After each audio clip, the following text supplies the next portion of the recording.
The Houston Texans with one of, if not the most disappointing loss of the season. And I mean, we're including some pretty disappointing losses, man. We're including the loss against the Jets game, the Vikings game. Yeah, I don't understand why the offense is such a big issue. I mean, I do to some extent, bad Oline, bad play caller.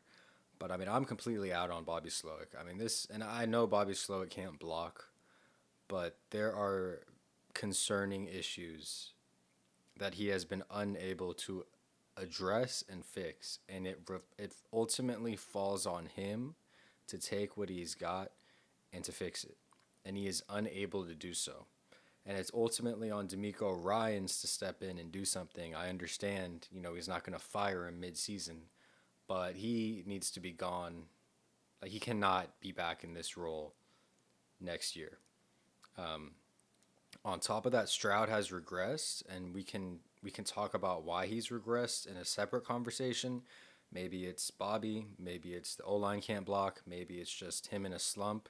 It's probably all three, but regardless of what it is, I mean, he has regressed. He is not as good as he was last year.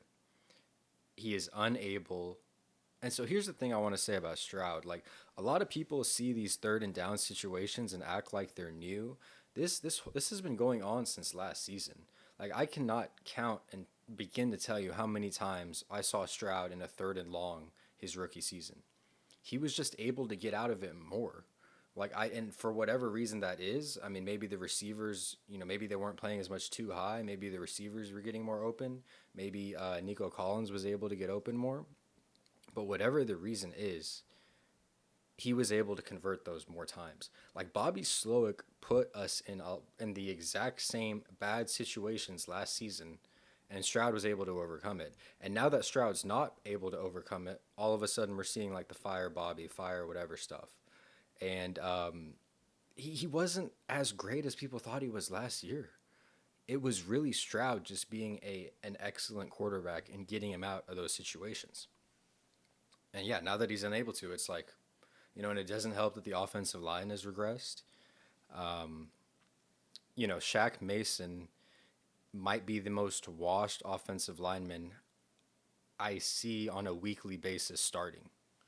Um, and the reason why I don't just put the blame on the offensive line, but I'm so content with also putting the blame on Bobby, is because there are plays, like there was one play during this Titans game where Bobby pulled Shaq Mason to the left. He pulled him to like simulate that run to Joe Mixon, and the Titans D line did not bite on it because we could not run the ball.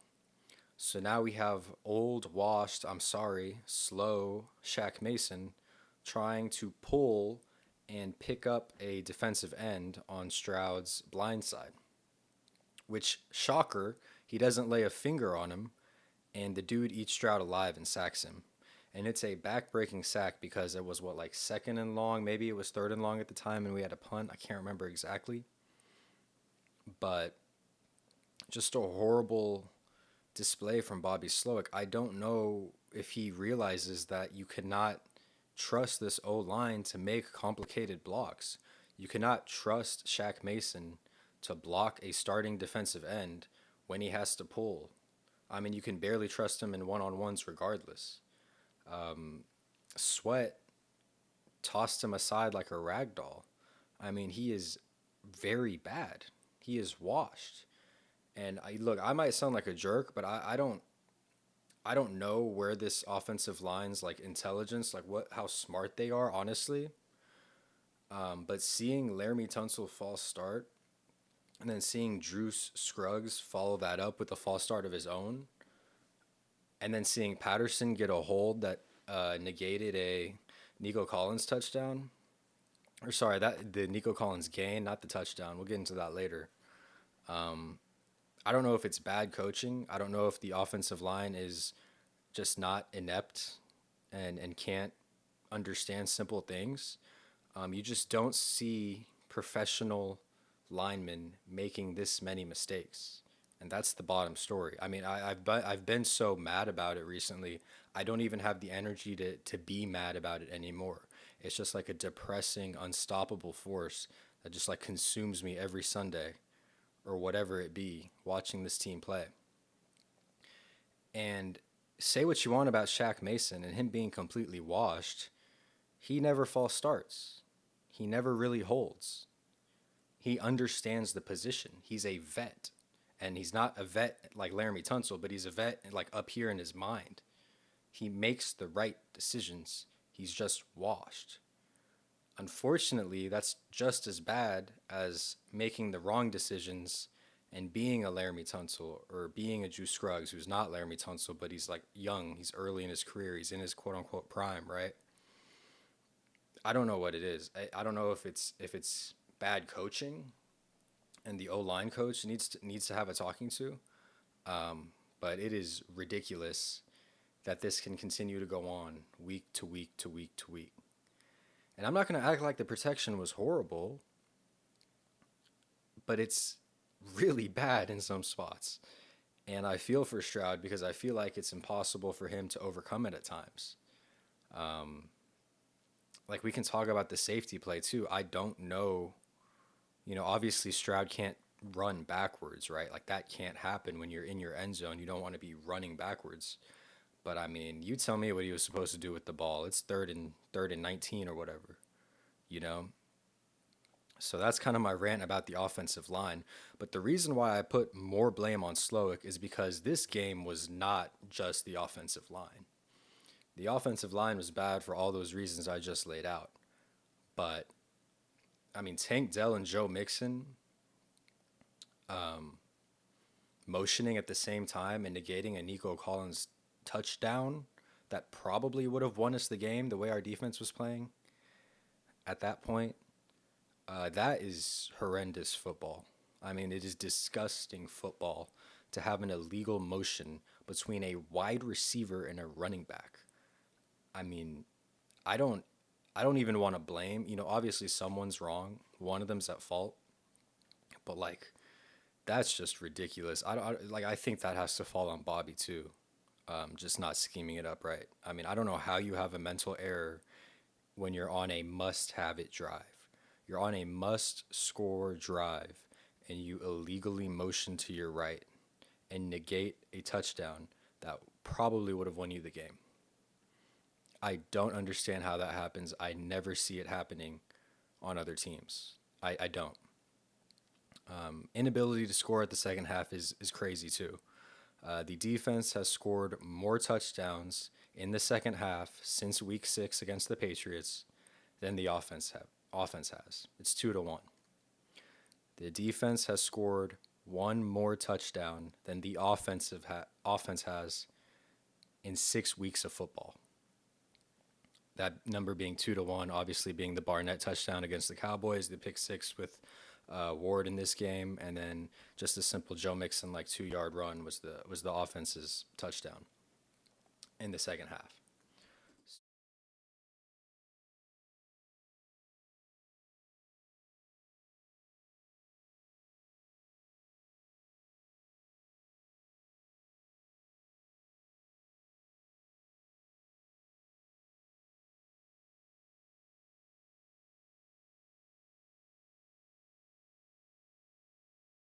Sorry, that might have just cut out. I don't know if y'all could hear that. They might have.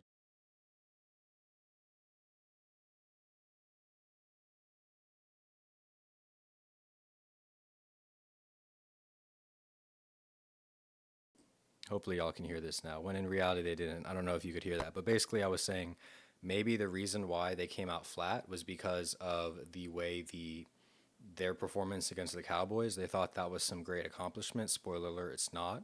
Although they did beat the Commanders, but I mean, let's be real. That's not an accomplishment to beat the Cowboys. They're dysfunctional. They're not playing well. And hindsight is 2020. No one was thinking that team was good or capable of beating the Commanders. So yeah, I don't really know where to start with this. Um, it started well, like it always does. I mean, I don't know what the exact numbers are, but I feel like we've scored on a lot of our first drives. And so I think that's just because Bobby, when he has the information, when he knows what's going to happen, when he doesn't have to think about a situation, when it's just, hey, here's the script, here's our first 20, 15 to 20 plays. Yeah, he's good. He can score. Maybe when the offense isn't tired, maybe when it's cookie cuttered out in front of them, we've seen them score on first drives. We've seen them score in similar situations in 2 minute drills, when they have 2 minutes. And it's like you would think it would be harder to score, but it's like they have their 2 minute drill and they can do it. But when it comes to gaining an ounce of momentum in the second half, I mean, it's just not there. And so we can talk about this offense. Touchdown to Kate Stover in the first 15 seconds of the game. Awesome. Then we punt. Another touchdown. I believe this was Collins, right? Yeah, this was Nico Collins. Great drive. Went 78 yards. And a field goal. And then Stroud obviously has a terrible interception. The one that should have been thrown to Mechie. There's a miscommunication. Maybe that's on Stroud. Maybe it's on Mechie. Horrible either way. And then that ends the second quarter. And then we have punt. We have interception. We have punt. We have a field goal. We have a punt. We have a missed field goal. And then we have a safety. So it doesn't get much worse than that. And I made a video after the Jets loss. I said that this team is not a contender. And a lot of people might have thought that was premature. And maybe it was. But the dysfunctionalness, I know that's not a word, but what that word of the team was too big to not take into consideration. I mean, you don't see contenders performing like that, where everything just falls apart. And the other thing is, the defense didn't play great, but aside from those three couple of plays, I mean, they sacked the quarterback 8 times. They had a pick six. They scored a touchdown when you couldn't in the second half. Danielle Hunter was the player of the game. Danielle Hunter was the best player on either defense the whole game. So, regardless of that, they have to be perfect for this team to win. And I get it. They gave up, 3 huge plays, one to the tight end. They gave up 3 pretty significant, pretty big plays to put 21 points on the board. I get it. They weren't perfect, right? They allowed 30 points. But despite that, you had a chance, you had a drive to win the game. Obviously, if this was the Baltimore Ravens and they let up 30, then yeah, you're putting a little more pressure on the defense. Regardless, giving up 3 big plays like that should never happen. But it's sad that the defense can play, for the most part, besides those 3 plays, as well as they did, right? They get a pick six, so basically negating one of those big plays they gave up. They sacked the quarterback 8 times. They didn't have much success stopping the run. They had less success than I thought they would, honestly. But it wasn't like a glaring issue, and they could always go to Pollard. There was still at times it was hard for the Titans to run the ball. I mean, like I said, Danielle Hunter was a freak. And they punted punt, pick six, punt, the one big play touchdown, and then a punt, and then a punt. So in the whole second half, they gave up a field goal, and they had a broken coverage for 1 play. So, I mean, that's a relatively clean second half, right? Like if you showed me their defensive performance in the second half, and you told me, hey, they're gonna get a pick six, they're gonna make them punt 1, 2, 3, 4 times. They are gonna score a touchdown on a broken play, and they're gonna get a field goal. So they're gonna put up 10 points in the half. I'd say, you know what? Like that's fine. I would think that an offense could overcome that.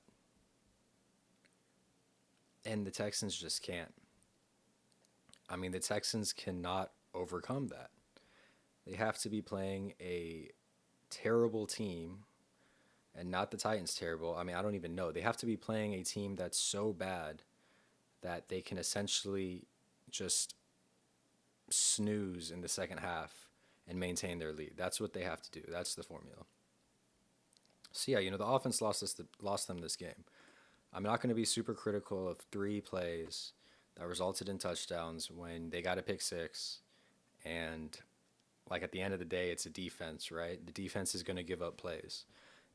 Offense has to come back from it, and they're unable to. They're consistently unable to, which raises questions.